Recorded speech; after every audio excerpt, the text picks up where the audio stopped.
Hello student, कैसे हैं आप सब। आई होप अच्छे होंगे। मेरे 2 दिन से क्लास नहीं ले पा रही थी क्योंकि कुछ प्रॉब्लम की वजह से। आज से आप लोगों का क्लास कंटिन्यू रहेगा। जैसे कि आप लोग देख पा रहे होंगे, आज का जो क्लास है वो ग्रोथ पे आधारित है। ठीक है, आगे बढ़ते हैं हम लोग। देखिए, ग्रोथ में सबसे पहले मैं आप लोगों को इसका थ्योरी बताऊंगी। उसके बाद इससे रिलेटेड एमसीक्यू करूंगी। ठीक है, चलिए स्टार्ट करते हैं। पहला, ग्रोथ यानी कि वृद्धि क्या है। शरीर में होने वाले रचनात्मक परिवर्तन। शरीर में होने वाले रचनात्मक परिवर्तन को वृद्धि कहते हैं। यह एक जैविक प्रक्रिया है। यह बाह्य होती है, जैसे शरीर के आकार का बढ़ना। इसकी प्राकृतिक पॉजिटिव होती है। इसमें हम लोग इसको इस तरीके से समझ सकते हैं कि वृद्धि जो है वो स्ट्रक्चरल चेंज होता है। ठीक है, जैसे कि हम लोगों का वेट का बढ़ना, हाइट का बढ़ना, ये सब चीज़ें क्या होती, वो एक्सटर्नल होती, जिसे हम लोग देख सकते हैं। ओके, नेक्स्ट स्लाइड में चलते हैं। वृद्धि की विशेषताएं क्या क्या है वो अब हम लोग आगे देख लेते हैं। मैं आप लोगों से दावा कर सकती हूँ कि अगर जितना मैं कंटेंट आप लोगों को प्रोवाइड करा रही हूँ, इतना अगर आप लोग अच्छे से कर लेते हो, फिर जेटेट के लिए आप लोगों को कुछ नहीं एक्स्ट्रा पढ़ना पड़ेगा। बशर्ते आप लोगों को कंटिन्यू मेरे क्लास को देखना है और अपना नोट्स बनाते चलिए, क्योंकि इतना कंटेंट जो मैं प्रोवाइड करा रही हूँ आप लोगों को, इतना पेड क्लास में भी नहीं कराया जाता। और पेड क्लास में कराया भी जाता है तो वो पैसे के साथ एक मूल्य फिक्स रहता है उसका। लेकिन मैं आप लोगों के लिए इतना मेहनत कर रही हूँ कि मैं फ्री कंटेंट आप लोगों को दे रही हूँ जितना कि हो सके। तो प्लीज़ इस चीज़ का आप लोग ध्यान रखें। और चलिए आगे बढ़ते हैं। वृद्धि मात्रात्मक होती है। ठीक है, इसे हम लोग माप सकते हैं। मात्रात्मक बोले तो जैसे किसी का हाइट है, अब ऐसा नहीं है ना कि हर इंसान का हाइट सेम होगा, हर इंसान का वेट सेम होगा, ऐसा नहीं होता है। इसलिए इसे मापा जा सकता है, ये मेजरेबल है। ठीक है, उदाहरण के लिए जैसे एग्जांपल यहाँ पे दिया हुआ, हाइट वेट का बढ़ना, जो अभी मैंने आप लोगों को बताया। वृद्धि जीवन भर नहीं चलती। यहाँ कहने का मतलब ये है कि वृद्धि जीवन भर नहीं चलती। सच में विकास जीवन भर चल सकता है। विकास, डेवलपमेंट एक अलग चीज़ है। डेवलपमेंट मैं आप लोगों के आगे क्लास में बताऊंगी और ब्रीफली बताऊंगी उसमें मैं। लेकिन वृद्धि जो है वो जीवन भर नहीं चल सकती। जैसे किसी इंसान का हाइट जीवन भर नहीं बढ़ सकता, किसी इंसान का वेट जीवन भर नहीं बढ़ सकता। मैचुरेशन, परिपक्वता के बाद वृद्धि रुक जाती है। एक मैचुरेशन के बाद जो है वृद्धि रुक जाती है। यहाँ तक समझने में आप लोगों को कोई दिक्कत नहीं होना चाहिए। एक निश्चित समय आने के बाद यह समाप्त हो जाती है। ठीक है, जो मैंने अभी बताया आप लोगों को। वृद्धि के निर्धारक, जिसे इंग्लिश में डिटरमिनेंट्स ऑफ ग्रोथ कहते हैं। इंग्लिश वाले जो बच्चे हैं उन्हें भी समझने में दिक्कत ना हो, इसलिए मैं दोनों लैंग्वेज का यूज़ की हूँ। जैसे ग्रोथ रेट, अगर ग्रोथ रेट निकालने पूछ दिया जाए एग्जाम में, ऐसा तो नहीं है ना कि क्या पता हम लोगों से बस थ्योरी वाले क्वेश्चन ही पूछा जाए, ऐसा तो नहीं होता है। जे टेट में जो है आप लोगों को कंसेप्चुअल क्वेश्चन पूछा जाएगा। ठीक है, तो ये सब चीज़ों को आप लोग याद रखें। Growth rate equal to heredity into environment, इससे आप लोग ग्रोथ रेट निकाल सकते हैं इजिली। अब इसके कुछ पॉइंट्स हैं, देखते हैं। हेरिडिटी कनेक्शन, मैचुरेशन का सीधा संबंध आनुवांशिकता हेरिडिटी से होता है। यहाँ डायरेक्ट बताया गया है कि जो मैचुरेशन का जो संबंध है, रिलेशन है, वो डायरेक्ट हेरिडिटी से है। Okay, genetic disposition, second point है ये हमारा, जेनेटिक डिस्पोजिशन। ठीक है, हमारे विकास की सीमा हमारे जीन्स तय करते हैं। हमारे जो विकास की सीमा है वो कौन तय करता है? हमारे जीन्स तय करते हैं। ओके, ये हो गया सेकेंड पॉइंट हम लोग का। थर्ड पॉइंट देखिए, थर्ड पॉइंट क्या कह रहा है? इंडिविजुअल डिफरेंसेस, हेरिडिटी और इन्वायरमेंट के अलग अलग होने के कारण हर बच्चे की ग्रोथ रेट, वृद्धि दर अलग अलग होती है। जैसे कि मैंने अभी आप लोगों को बताया कि हर बच्चा या हर एक इंसान का जो ग्रोथ रेट है, वृद्धि दर है, वो अलग अलग होगी। जैसे मैं आप लोगों को यहाँ एग्जाम्पल के माध्यम से समझाना चाहती हूँ। जैसे कोई एक सेम डे में दो बच्चे जन्म लिए हैं, वो सेम डे में जन्म लिए, लेकिन दोनों का जो वृद्धि दर होगा, ग्रोथ रेट होगा, वो अलग अलग होगा। ऐसा क्यों? क्योंकि ये हेरिडिटी पे डायरेक्ट संबंध करता है। जैसे अनुवांशिकता पे ज़्यादा डिपेंड करता है। कुछ बच्चों का जो वृद्धि स्लो मोशन में होता है, कुछ बच्चों का जल्दी फास्ट हो जाता है। कुछ बच्चों का जैसे पेरेंट्स होते हैं वो लंबे होते हैं तो उनके बच्चे भी लंबे होते हैं। कुछ के पेरेंट्स थोड़े नाटे होते हैं तो उनके बच्चे पे भी प्रभाव पड़ता है। ठीक है, तो इस प्रकार से हम लोग बोल सकते हैं कि ग्रोथ रेट जो होता है हर बच्चों का अलग अलग होती है। आगे बढ़ते हैं। यहाँ तक समझने में कोई दिक्कत नहीं होनी चाहिए। ठीक है, वृद्धि की दर और अवस्थाएं, स्टेज ऑफ ग्रोथ रेट। अब हम लोग देखते हैं स्टेज ऑफ ग्रोथ रेट। एक एक चीज को मैं आप लोगों को बता रही हूँ अच्छे से। ये जो 4 स्टेजेस देख रहे हैं आप लोग ग्रोथ रेट का, पहला जो है, पहला आप लोग यहाँ देख पा रहे हैं infancy, second early childhood, third middle childhood और फोर्थ एडोलसेंट। ये चारों मैं आप लोगों को एक अलग क्लास में बताऊंगी क्योंकि ये ब्रीफली जीन प्याजे के द्वारा दिया गया है और उसमें उससे बहुत सारे क्वेश्चन बनते हैं। ठीक है, यहाँ से तो खैर ये सब क्वेश्चन बन सकता है कि ये जो काल है वो कितने समय का है वगैरह वगैरह। बाकी एक पर्सनल वीडियो मैं इस चारों एजेस पे बनाऊंगी जिसमें से आपको बहुत हेल्पफुल रहेगा एग्ज़ाम के लिए। तो चलिए यहाँ पे मैं शॉर्ट फॉर्म में बता देती हूँ जो आप लोगों को याद रखना है। सबसे पहला इन्फेंसी, शिशुअवस्था। यह जो पीरियड होता है वो जन्म से लेकर 2 साल तक का होता है। ठीक है, इसमें जो बच्चे का ग्रोथ रेट होता है वो वेरी रैपिड यानी कि बहुत तेज होता है। सेकेंड हम लोग देखते हैं अर्ली चाइल्डहुड, पूर्व बाल्यावस्था। ये जो पीरियड है वो 2 से 6 साल का होता है जिसमें से बच्चों का ग्रोथ रेट रैपिड होता है यानी कि तेज होता है। थर्ड हम लोग आते हैं मिडिल चाइल्डहुड में जिसे मध्य बाल्यावस्था भी कहते हैं, जिसका पीरियड है 6 से 11 साल, जो सबसे कम स्लोवेस्ट पीरियड है। ऐसा क्वेश्चन पूछा जा सकता है आप लोगों के एग्जाम में कि कौन ऐसा अवस्था है जिसमें से सबसे कम ग्रोथ रेट होता है। तो आप लोगों का ऑप्शन में रहेगा ये चारों, जिसमें से एक ये भी ऑप्शन रहेगा 6 to 11 ईयर्स पर। तो आप लोगों को ये याद रखना है। 4 है एडोलसेंस। एडोलसेंस यानी कि किशोरावस्था। ये जो पीरियड है 12 से 18 साल का होता है। इसमें पूरा वेरी रैपिड यानी कि बहुत तेज ग्रोथ रेट हो जाती है। ठीक है,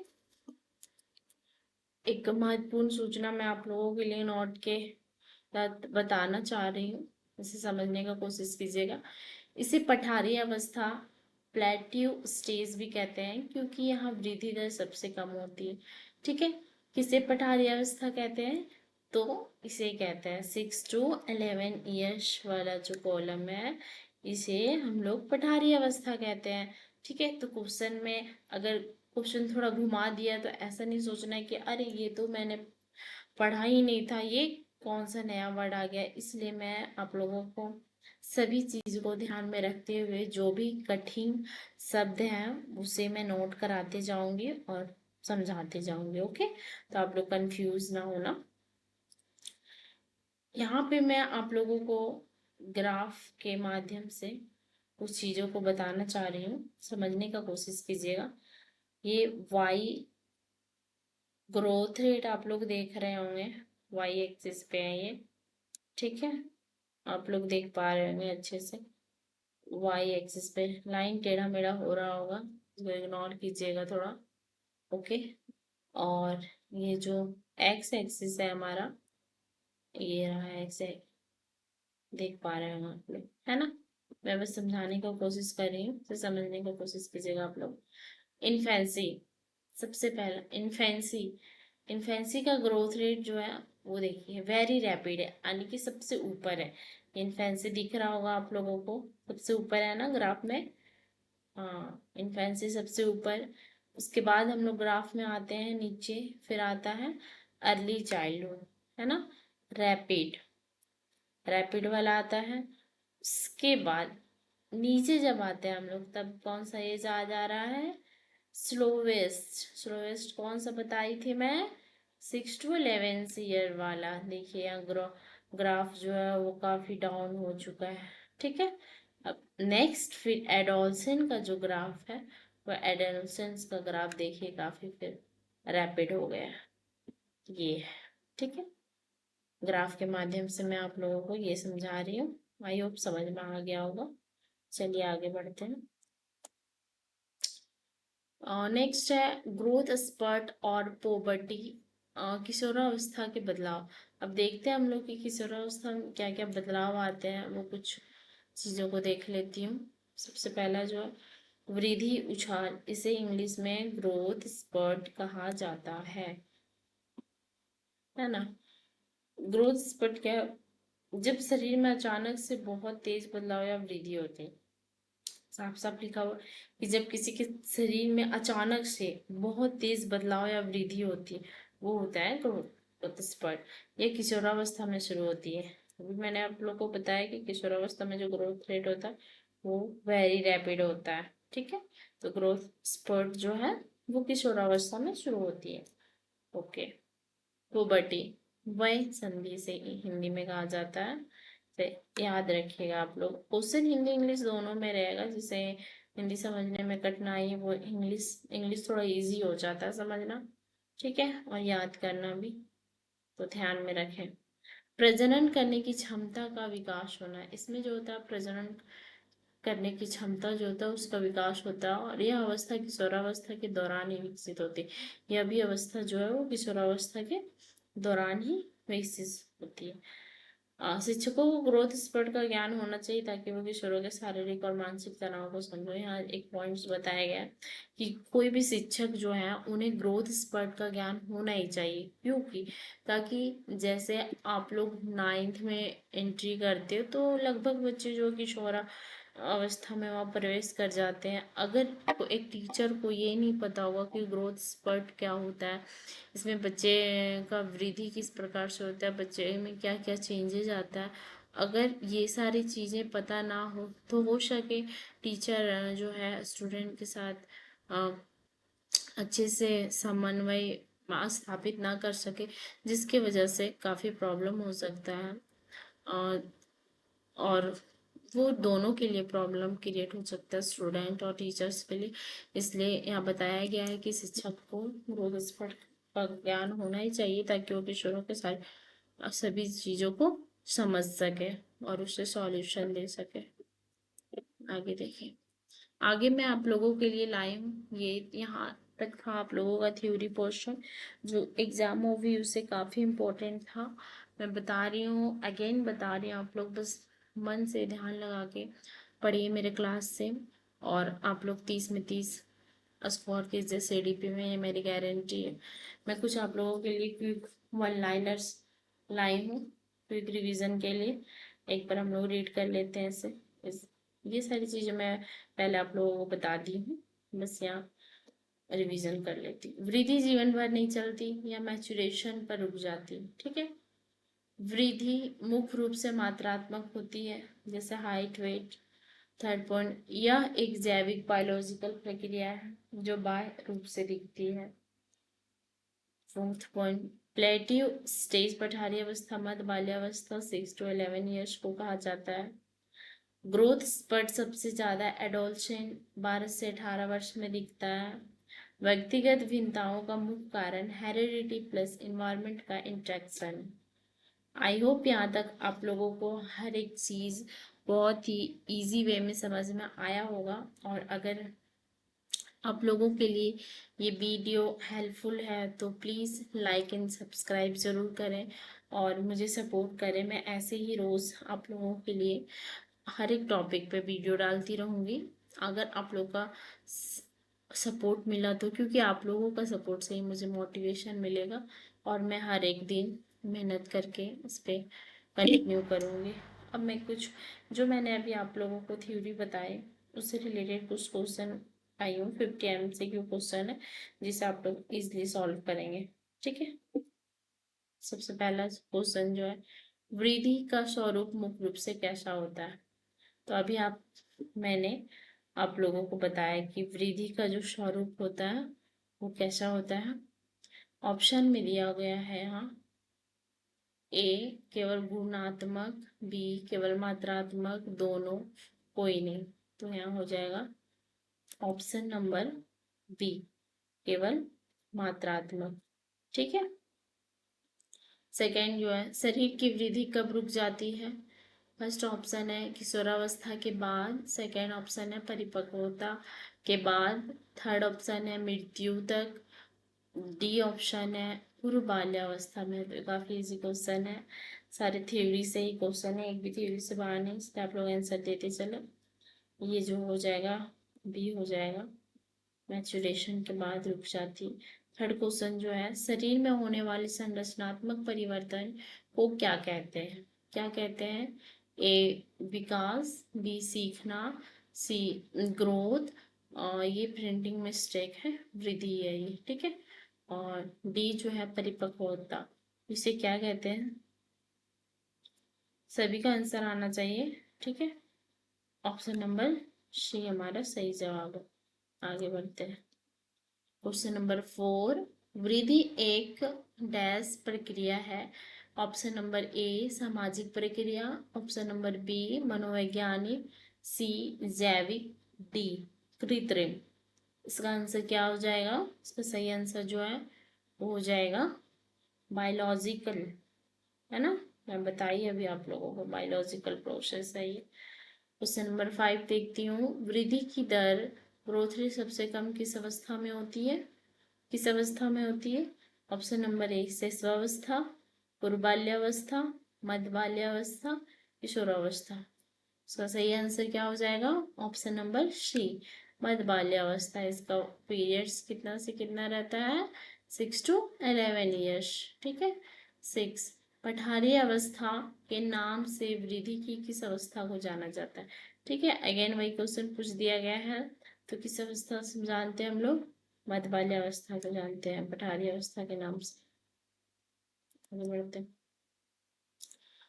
जो जिसने हमारे जो थ्योरी क्लास को अच्छे से समझा होगा वो सारे आंसर करेंगे फटाफट से बिना देर किए। क्वेश्चन नंबर 7, ग्रोथ स्पर्ट अचानक तीव्र वृद्धि मुख्य रूप से किस अवस्था से संबंधित है? ए जन्म से 2 वर्ष, बी मध्य बाल्यावस्था, सी किशोरावस्था। जल्दी से बताएं। ये हो जाएगा सी, सही आंसर हमारा एडोलसन से जुड़ा हुआ है। प्रजनन करने की क्षमता का विकास क्या कहलाता है? Option number A puberty, B infancy, C early childhood, D senescence. क्या कहलाता है? तो ये कहलाता है पुबर्टी। ओके, इसका सही आंसर हो जाएगा पुबर्टी। ध्यान में रखना आप लोगों को। बच्चों की वृद्धि दर में व्यक्तिगत भिन्नताएं, इंडिविजुअल डिफरेंसेस किसके कारण होती? अगेन इजी क्वेश्चन आया आप लोगों के सामने। केवल आनुवांशिकता, बी केवल पर्यावरण, सी आनुवांशिकता और पर्यावरण दोनों, डी केवल पोषण। तो अभी मैंने बताया आप लोगों का जो हेरिडिटी का जो डायरेक्शन मैंने वो इन्वायरमेंट से है, तो सही आंसर हो जाएगा सी। ठीक है, कुछ क्वेश्चन और है हम लोगों को सामने, जल्दी से देख लेती हूँ। क्वेश्चन नंबर 10, शैशवावस्था यानी कि इन्फेंसी स्टेज का समय काल नोट्स के अनुसार क्या है? क्या है? तो काफी इजी पीजी क्वेश्चन हो गया। ठीक है, इसका आंसर हो जाएगा 0 से 2। क्वेश्चन नंबर 11, क्या वृद्धि को मापा जा सकता है? नहीं, या अमूर्त है? बी हाँ, जैसे हाइट वेट, केवल मनोवैज्ञानिक रूप से, इनमें से कोई नहीं। इसका आंसर क्या हो जाएगा? Easy question again, question number B. हाँ, माप सकते हैं हम लोग, जैसे हाइट का बढ़ना, वेट का बढ़ना, ये सब चीज मेजरेबल है ना, कंफ्यूज नहीं करना है। अगेन क्वेश्चन नंबर 12, पूर्व बाल्यावस्था अर्ली चाइल्डहुड 0 से 6 वर्षों में वृद्धि की दर कैसी होती है? बहुत धीमी, सबसे कम, तेज, रुक जाती है। क्या होता है 2 से 6 में? 2 से 6 में क्या होता है? तेज होता है ना, रैपिड होता है। कोई दिक्कत? नेक्स्ट हम लोग आगे बढ़ते हैं, आगे क्वेश्चन देखिए। वृद्धि का स्वरूप नेचर कैसा होता है? तो ये हम लोगों ने पढ़ा था, ये पॉजिटिव होता है। किसी को दिक्कत? जिसे भी दिक्कत हो रहे हैं प्लीज नोट्स बना के एक बार पुनः रिवीजन करें, सारे डाउट्स क्लियर हो जाएंगे, सारे जितने भी डाउट है आपके। 14, परिपक्वता का संबंध मुख्य रूप से किससे है? वातावरण से, आनुवंशिकता से, समाज से, विद्यालय से। किससे है? हेरिडिटी से। ठीक है, सही आंसर हो जाएगा इसका heredity. Last question, not a list. हमारे शरीर का बाय एक्सटर्नल और मात्रात्मक यानी कि क्वांटिटिव बदलाव क्या कहलाता है? डेवलपमेंट, लर्निंग यानी सीखना, वृद्धि यानी ग्रोथ, अभिप्रेरणा यानी मोटिवेशन। ये आप लोगों को नहीं दिख रहा हो, मैं पढ़ा दे रही हूँ, अभिप्रेरणा है ये। ठीक है, क्या कहलाता है एक्सटर्नल क्वांटिटिव? चेंज। जो अभी मैंने जो आपको टॉपिक डिस्कस किया ऑफकोर्स उसी से क्वेश्चन लाई होंगी, तो ये वृद्धि हो जाता है। तो थैंक यू, आई होप आप लोगों को यहाँ तक समझ में आया होगा, और अगर अच्छे से समझ में आप लोगों को आ गया होगा तो प्लीज़ मेरे चैनल को सपोर्ट करें, सब्सक्राइब करें और मेरे साथ बने रहें। मैं गारंटी देती हूँ